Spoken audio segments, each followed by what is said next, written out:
Hi, my name is Chris Little, and I am the host of The Lifestyle Chase. In 2018, I started this show to have meaningful conversations. I've interviewed over 100 different people, both in and out of the fitness industry.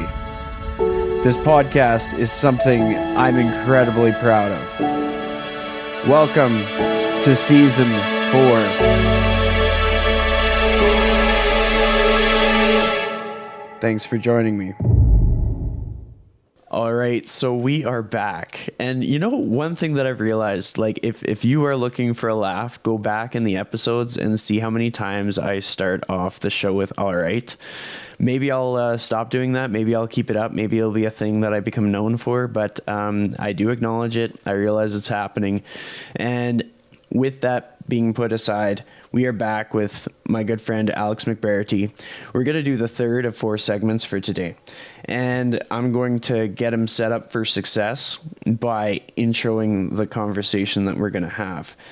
And ironically, the topic is how to have tough conversations. And I'll kind of give some of my own personal experiences with that. I would have to say, as I've refined my own personal ability to have tough conversations, it's helped me to receive and actually action feedback in my life.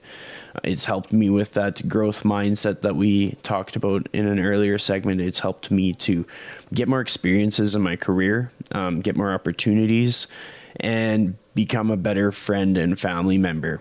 But Alex, I know that this is a topic that you know a lot about. It's something that you've spoken to frequently, and let's talk about it. Let's talk about the tough conversations, Chris. Here's the thing with tough conversations, and the one that I'm explicitly going to talk about is probably the toughest conversation of all. It's the conversation we have with ourselves. That's the one I think that's hardest for most people to have. And actually, I talk about this a lot in my coaching program with my clients. It's one of the first in the video section, one of the first videos that they watch. And it's a concept that we refer to as radical introspection. Introspection, of course, being the ability or the skill to look inwards in ourselves, at our emotional states, at our thoughts, at our beliefs, and be able to kind of critically evaluate what's going on and kind of connect the dots of maybe why we're thinking a certain thing or why we're behaving in a certain way based on prior experiences, based on our environment, based on the situation, et cetera, to have a really good understanding of ourselves. And the radical part of that is, of course, being able to practice that skill of introspection despite the information you uncover not being good, right? So uncovering maybe the negative parts of ourselves, of our personality, or the parts of our thinking process or belief system that may not be in our best favor for what it is that we actually want, right? So, in the previous segments, we talked obviously a lot about the difference between fixed and growth mindsets. We talked a lot about fixed mindset and perfectionism in the last one. And so this one's interesting because what we're really talking about now is growth mindset, the kind of peak growth mindset experience, which is, again, we can get better, we can learn, we can practice, we can develop, we can grow. And it's not until we firmly believe that about ourselves, that we're firmly indented a growth mindset into our belief system, that then we open up the ability to really, truly have the tough conversation on a daily basis with ourselves about maybe where it is that we're falling short.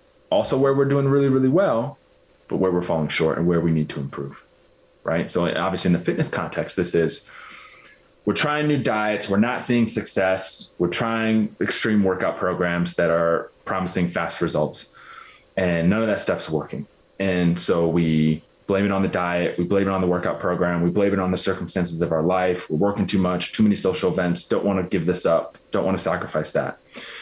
And in so doing, what we're neglecting is whether or not we're actually doing the very basic stuff that we need to do to make anything change about our fitness, right? Are we actually ready to start making some of the changes? Are we actually ready to still go to social events, but indulge a little less or make different choices? Are we ready to turn down holiday desserts that our neighbor baked for us without us asking, right? Or accepting but not eating. Maybe we regift it. Maybe we share it at our family holiday. It's one less thing you have to cook, whatever the case may be, however you solve that problem. But are we even willing to begin thinking about strategic plans to get around those things? And so what happens is we go through the process, but we're not really going through the process. We're kind of fake going through the process, right? We're not actually changing anything. We're trying surface level stuff, superficial changes.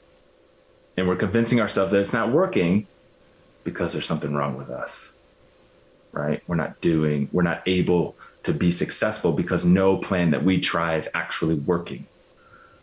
So we turn that internal causality of failure, that attribution of failure, into ourselves. Instead of the alternative, which is being able to have that tough conversation with yourself. Okay, I tried this new program and it didn't work. What could I have done better? Where did I fall short? Where could I have logged my food a little better? Where could I have focused on protein a little more? Where could I have ate out a little less? Where could I have gotten the workout in even if I only did half of it instead of skipping the whole thing? Right? Tying that perfectionism in. You know what I mean? We don't always have to be perfect. Any improvement is improvement to any degree. So if we truly want to make serious, long-lasting changes, we have to be able to have that radical introspection. We have to develop that skill. We have to be able to have that tough conversation with ourselves to know exactly where all the skeletons are hidden about ourselves. Right? I consider myself a very introspective person. I know the things that I do that probably drive people crazy. I know the things that people really enjoy about my personality. In my relationship, I know the things I do that drive Katrina crazy. She is not short to tell me about it either. But I understand that about myself. I know that that's there. So I can either choose to work on it if it's something that I want to change, or I can just acknowledge that it's there and know that that might have a play into what's going on.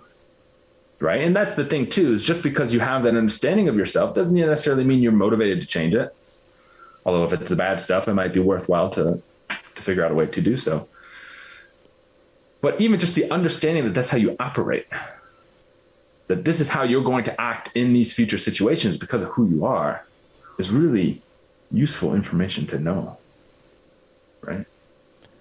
So with all of that being said, to kind of draw the listeners and viewers in, I know that both of us have had lots of tough conversations with ourselves, and we've had to make lots of changes through our life and pivot and adapt and be open to feedback. But like, let's think about the example that feels heaviest, where you have had a tough conversation with yourself and you've had to learn and grow. What's the most heaviest instance of that for you that you can recall? The heaviest instance of that, it probably has to do with balancing my work life and my personal life. I work a lot. And I don't complain because I'm passionate about what I do. I've been growing my business. I get to work on something that I created. I get to help people in the process of doing that. I get to take care of people and watch them go through many of these changes and triumphs that we're talking about with regards to the span of these episodes. And that's a very fulfilling thing for me, right? It kind of fills my bucket in addition to providing some good in the world. But in so doing, over the years, I've had to learn in what ways that's negatively impacted my social life, relationships with my friends, relationship with my girlfriend, relationships with my family, and how there have been times where I've prioritized business when I should have prioritized family, right? And also vice versa. Maybe there are times where there was a social event that I probably didn't even really care to go to, and I went anyways. And maybe I could have done something more productive there, right? So it's kind of that's the challenge of these conversations. They are very nuanced. There's not a very clear-cut objective truth to be had. It depends on what it is you value. It depends on what your goals are with your life. It depends on, all of these different factors interplaying with each other in a very complicated manner, ever-changing situations from one day to the next, and what stage we're at in our life. That is very nuanced. And so the more understanding we can have, the better able we are to put into context these conversations at these moments in our life, knowing when to prioritize family instead of work, or vice versa. So with that being said, what was the biggest insight that you had that led to this realization? Like, at some point there was like a tipping point, something happened. What was that for you? A lot of things happen, Chris. A lot of things happen. But I would tell you, so, it's having a very close friend group that we used to hang out all the time. And now there's some of them that I only see a couple of times a year now, who live right around the corner from me, who we used to hang out every weekend, every day, not getting the same invitations to events that I used to get with these people because I was always prioritizing work.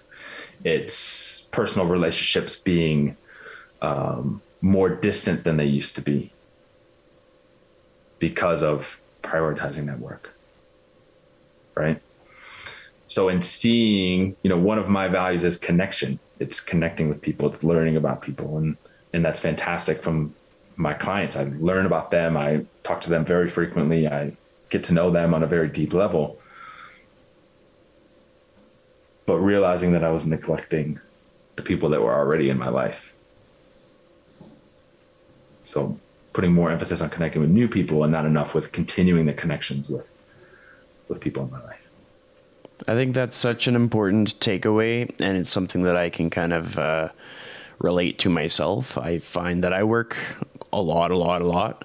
And something that's been helpful for me is just like scheduling the time with your core people. Like, you're not going to have time for everybody, but for myself, I'm quite close with my parents, my siblings.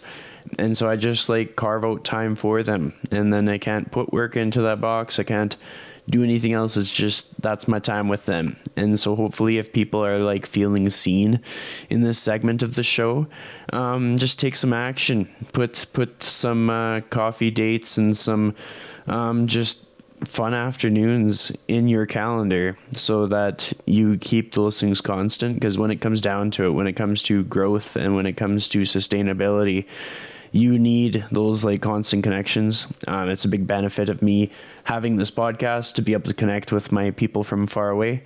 But we're going to cap this one off. We will continue with a new segment, but make sure that if you are just tuning into this episode, check out the other ones and check out Alex's past appearances on the Lifestyle Chase. But without any more delay, we will close this one off.